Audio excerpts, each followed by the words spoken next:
Hey there, my name is Shane Craddock, and this is the Inner Edge podcast, where I share a different take on how to lead and live a sustainable, high performance life. Over the course of different episodes, I'm going to challenge the belief that tension, stress, and struggle are essential to success and creativity. My experience is that there's an easier way, there's a better way, and indeed there's an essential way that we need to explore for the times that we live in. So let's go ahead, let's jump in and explore.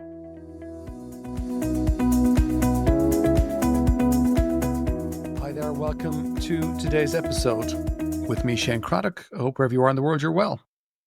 Can you really change how you work, lead, and live? Why is lasting change so hard to achieve?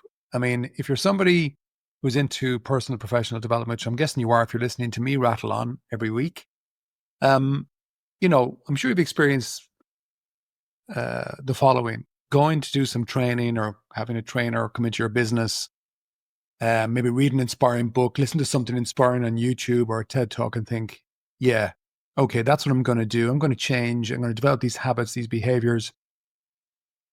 Yeah, it's all going to change. In 3 months' time, it's going to be so different. But it doesn't always work out like that. And so many people can start with the best of intentions. I used to myself as well. But all too often, we can slip back into old habits. So what I'm going to talk to you today and share about is that there are 3 proven ways to make change stick, and they're backed up by science. Now, the research I'm primarily going to talk about came out of Stanford labs and run over many years. And what they found were that there were 3 powerful ways to create lasting change. The first one is, I guess, what you'd expect would be wiring in new habits. But in particular, they found that wiring in small habits, tiny habits, consistently over time would fundamentally allow them to stick. So instead of trying to take on big, massive changes, breaking it down to something very small, like a micro, tiny habit, and sticking with that, making it easy. The second one was changing your environment. And the third one was having epiphanies that literally would be like a eureka moment, what I would call a mind shift, and where you just see something, realize something about yourself. Now, I just want to talk a little bit about each of those 3. Now, if we start off with the environment, maybe on one level, perhaps it's the easiest one, is that your environment could be to do with, on a very simple level, if you're trying to improve your eating habits, maybe you could remove all of the snacks, sweets, alcohol from your home, or at least not make it as visible, or hide them away, or lock them away, or just get rid of them. Because they are triggers which sometimes people just can't resist. You see the big tub of ice cream looking at you, begging you to eat it. So look at your environment. Then the other part of your environment is you look at the people you're hanging out with. That this is sometimes what I say, that you're the average of the 6 people you spend the most time with, or something like that. It's true. Very often parents can change their child's school environment because they want to foster a better experience, and that generally does make a difference. Who your kids hang out with actually apparently has a bigger impact than who their parents are. It's also another reason why very often, you might go on a retreat or you might have an offsite because you get away from your normal environment.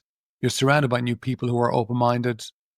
They don't know you. They don't have any projections or filters on you. Maybe you can be more relaxed. In that environment, it's easier to cause change. Also easier to cause the likelihood of an epiphany. I recently had somebody who's a client, I've seen this before, where they moved office to a brand new spanking high-tech, really modern office. Their previous office was okay, but it wasn't nothing like this one. And it's interesting to watch. You can see everybody has an extra pep in their step. I would say if they measure the productivity in a meaningful way, they would see that has improved just by changing their workspace into a really nice environment. Now, obviously, the key thing that's happening there with the environment is that you're changing something inside you. It's your inner environment, which is really the most crucial thing. So sometimes here in my office where I'm recording this podcast, I will periodically go, okay, I'm going to move things around. It keeps things fresh. It keeps me fresh. It does make a difference. So that's your environment. The second one then would be the new habits. And habits are a bit like mental shortcuts in a way that shape what we do. And it is, if you're looking to kind of move up to a new level of anything, whether it's fitness, sales, business, leadership, the old expression, what got you here won't get you there, is usually true. So if I'm looking to lead at a higher level, yeah, maybe I need to look at which habits do I need to let go of and which habits do I need to bring in. And we won't get into it too much here, but there's a thing called habit stacking where you can pair a new habit with an existing one. So for example, if you're brushing your teeth, and this is something that I did myself, and my dental hygienist had been saying, listen, Shane, you need to start flossing. It's good for you. And I tried, and then it wasn't working, but I wasn't really trying. Then I thought, hang on a second here, habit stacking. Okay, every time I brush my teeth, I'm just going to floss one tooth. And that's what I did. And then eventually, because you're doing it, then it was 2 teeth, then it was 3, then it was 4. And that's a simple way of anchoring a new habit that I want to bring in to an existing anchor habit. So today, I now brush my teeth and I floss without really thinking. It's become a habit. And that is actually a very powerful way, that even that simple model, something that has been called ABC. You find an anchor habit, you do the behavior, and then afterwards, you celebrate. As in, you just give it even a little fist pump to feel good that you've done it. Is telling your mind, oh, this is good. Nice dopamine release there. We'll talk again more about that.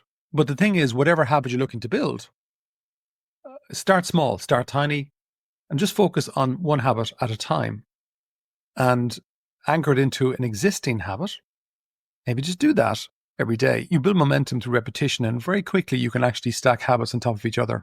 Now, just to talk about epiphanies, which is probably my favorite one. Actually, just before I do that, I do want to say to you that, like, if you're serious about making genuine, lasting change, but you want a chance to go deeper with, let's just call it expert guidance, i.e., I'm going to say that about myself.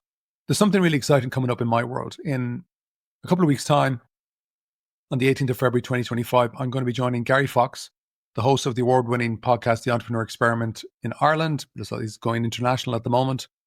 We have collaborated on a program called MindShift, The Entrepreneur Experiment. And it does hit the 3 elements that we're talking about here today: the habits, the environment of being around like-minded people, and the epiphanies, or the eureka moments that cause really game-changing changes. So this program, there's so many things out there that you can do. And I'm aware when I'm talking about this, it sounds like hype, but it has substance, because we've been doing this now. This is our 3rd year, but I've been doing MindShift probably for about 10 years in different versions. It works. It makes a difference. This is a transformational foundational program, and we dive into how do we shape your environment. We lock in powerful habits that work. We tell you the habits to do.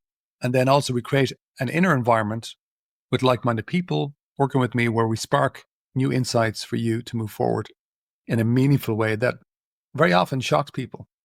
But if that sounds like something that maybe you need or it resonates, you can visit the link, which is in the show notes below, or you can go to my Academy page, which is www.academy.shanecraddock.com. We'd love to see you there. If you're somebody listening to this and you're thinking you're too busy, but it sounds really great, you are the person that probably needs to do it and lean in. So don't let your inner voice get in the way, because you're always going to be too busy. This thing changes even that.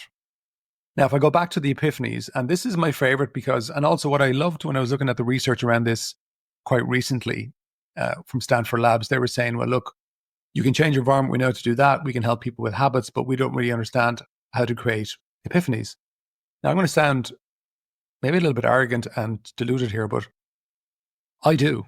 This is kind of really what I'm most interested in, is that I've realized that once you start to master even a little bit your inner world, your inner environment, the world of the inner CEO, and also you're around other people who are interested in the same thing, you create this kind of inner environment where the probability of epiphanies goes up quite significantly.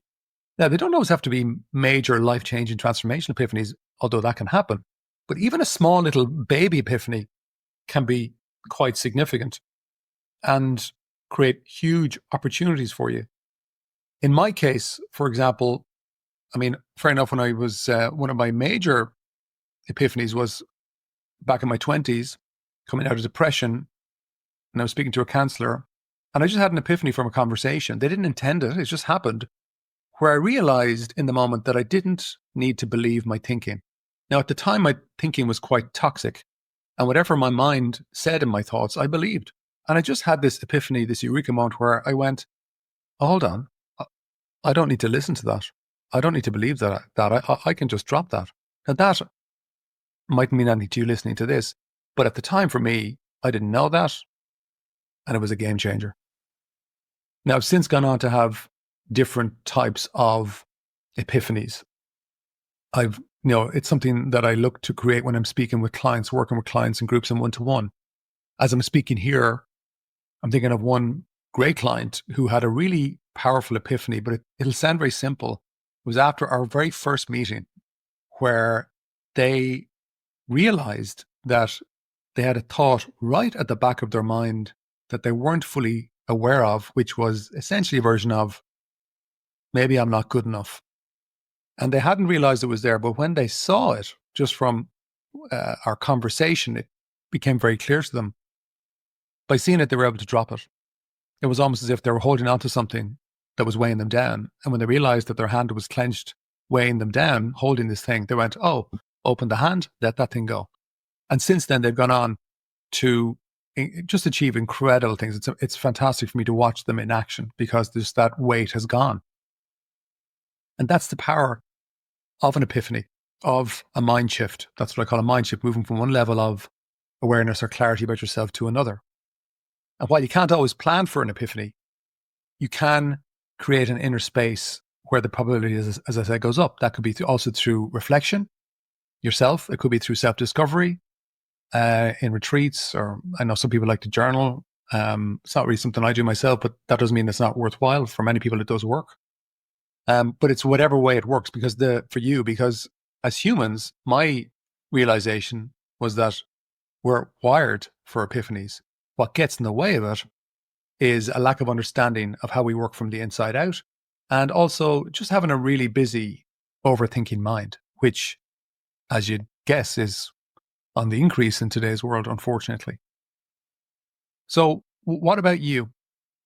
If we take those three areas, what part of your environment might be holding you back? Or what could you change in your environment, both at work, at home, wherever you spend time?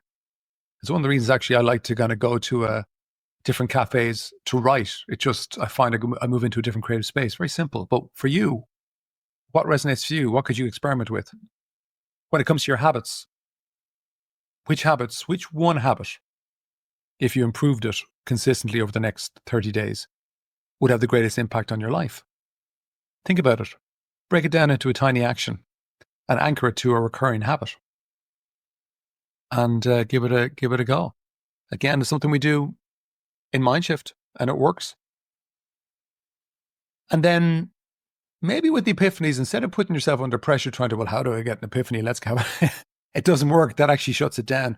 But maybe just as I'm speaking here and you're listening to me, wherever you are in the world, just think about, when have you ever experienced a moment of sudden realization or sudden clarity that just changed something for you? And just ask yourself, what were you doing at the time? My guess is, at some level, you were taking a break from your thinking. Your mind had relaxed, which in itself, by seeing that, could allow you to see something else. So look, as we close it out for today, just a little reminder, it's my world, but that MindShift program with Gary Fox is coming up. It's a chance to create momentum, perhaps, that you've been desiring for a while. And the link and the details are in the show notes before, or else on my website. And for you today, again, just identify one of the three areas: your environment, your habits, or your mindset, perhaps, that you can begin to shift. Because the point I'm trying to get across tonight, it's my experience, but it's also backed up by research, is that lasting change, like change that sticks, doesn't happen overnight necessarily, but with the right environment, with the right habits, and with the right inner conditions, you sometimes can get that breakthrough, and then it becomes inevitable. That's it for this week. Ciao for now.